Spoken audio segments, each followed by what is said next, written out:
आज है 19 जुलाई और ये रही आज की कुछ खास खबरें।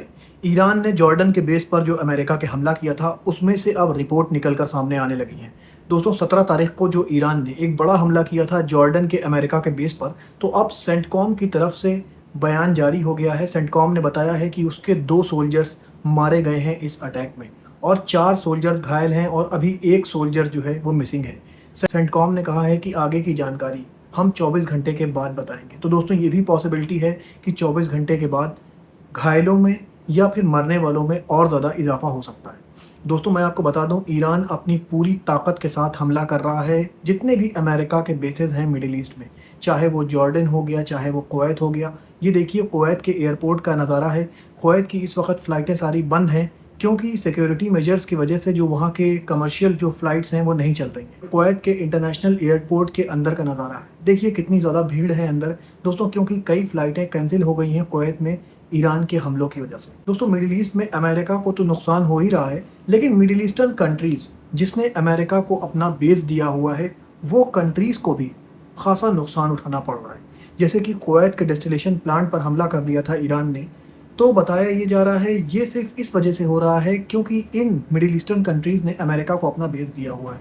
और ईरान ने भी पहले कहा था कि अगर ये कंट्रीज़ अमेरिका को अपना बेस देती हैं तो ये हमारा प्राइम टारगेट होंगी, और वही हो रहा है दोस्तों। सेंटकॉम की ये रिपोर्ट आने के बाद बताया जा रहा है कि अमेरिका ने अपने हमले ईरान के ऊपर थोड़े तेज़ कर दिए हैं। दोस्तों ईरान का एक प्रोविंस है जिसका नाम है हार्मुज़गन, तो वहाँ पर ईरान के लगभग 5 ब्रिजेस गिराए थे यूएसए ने अटैक करके, और बताया ये जा रहा है कि आज फिर 3 स्ट्राइक किया है। ये स्ट्राइक अभी 2 घंटे पहले किया है अमेरिका ने ईरान के ऊपर। दोस्तों नुकसान तो दोनों कंट्रीज़ को हो रहा है, अमेरिका को भी हो रहा है और ईरान को भी हो रहा है। अब मैं खबर आपको रशिया और यूक्रेन की बता दूं। दोस्तों रशिया की तरफ से एक रिपोर्ट निकल कर सामने आई है जिसमें बताया जा रहा है सिर्फ 1 हफ्ते के अंदर हमने यूक्रेन के लगभग 2000 ड्रोन को अपने एयर डिफेंस से इंटरसेप्ट किया है और 200 ड्रोन तो सिर्फ मॉस्को की तरफ आ रहे थे। दोस्तों ये कहना है रशियन अथॉरिटी का। आज फिर रशिया ने यूक्रेन के ऊपर एक बड़ा हमला किया। बताया जा रहा है कि रशियन जेट ड्रोन से ये हमला किया गया था। यूक्रेन की ट्रेन जो ट्रेवल कर रही थी कीव से, उसके ऊपर इस रशियन ड्रोन से हमला किया गया। ये देखिए मैं आपको ये फुटेज दिखा रहा हूँ। इस फुटेज में देखिए ये जो ट्रेन का इंजन था इसमें पूरी तरह से तबाह बर्बाद हो गया।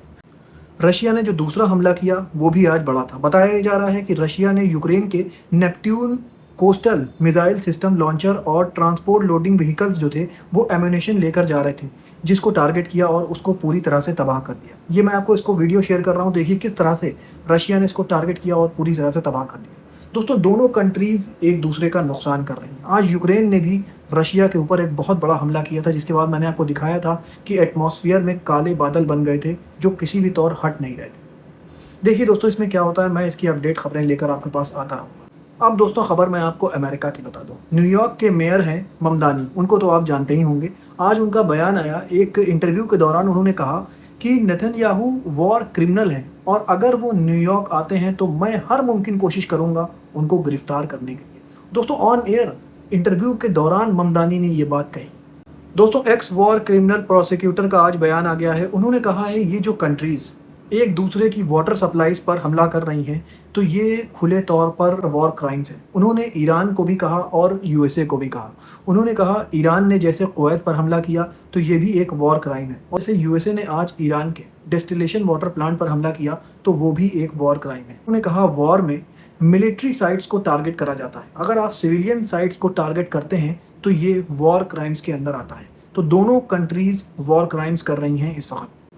अब दोस्तों खबर मैं आपको गाज़ा की बता दूं। दोस्तों गाज़ा में तो कोई भी दिन ऐसा खाली नहीं जाता कि इजराइल अटैक ना करे। आज फिर इजराइल ने एक बिल्डिंग के ऊपर एयर स्ट्राइक करा और बताया ये जा रहा है इस अपार्टमेंट में 6 लोगों की जान चली गई। इस अपार्टमेंट में दोस्तों वहाँ पे टूटे फूटे अपार्टमेंट जो बने हुए हैं वहाँ पर लोगों ने अपना रिहाइश खाना बना लिया है।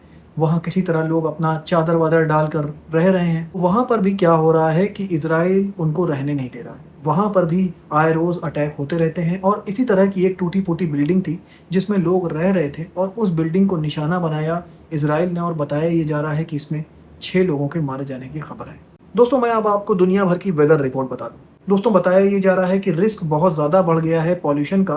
जो फीफा वर्ल्ड कप होने वाला है कनाडा से, जो वाइल्ड फायर का धुआं आ रहा है उसकी वजह से बहुत ज़्यादा पॉल्यूशन हो गया है नॉर्थ अमेरिका में। दोस्तों मैं आपको बता दूं, चाइना में जो लैंडस्लाइड्स हुई थी उसमें बताया गया है कि 34 लोग अभी भी मिसिंग हैं।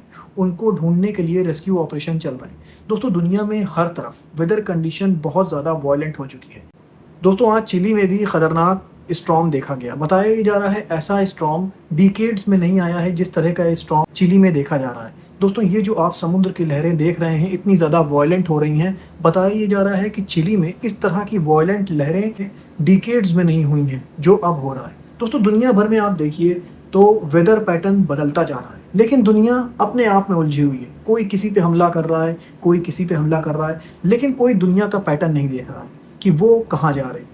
दोस्तों इसी के साथ मैं आपको बता दूं, इटली में भी आज वाइल्ड फायर लग चुकी है। आप पैटर्न देखिएगा दोस्तों, पहले ये वाइल्ड फायर लगी कनाडा में, फिर लगी स्पेन में, और अब ये वाइल्ड फायर लग चुकी है इटली में। देखिए दोस्तों इसमें आगे क्या होता है। मैं ऐसे ही खबरें लेकर आपके पास आता रहूँगा और आपको दुनिया भर की खबरों से रोशनास कराता रहूँगा।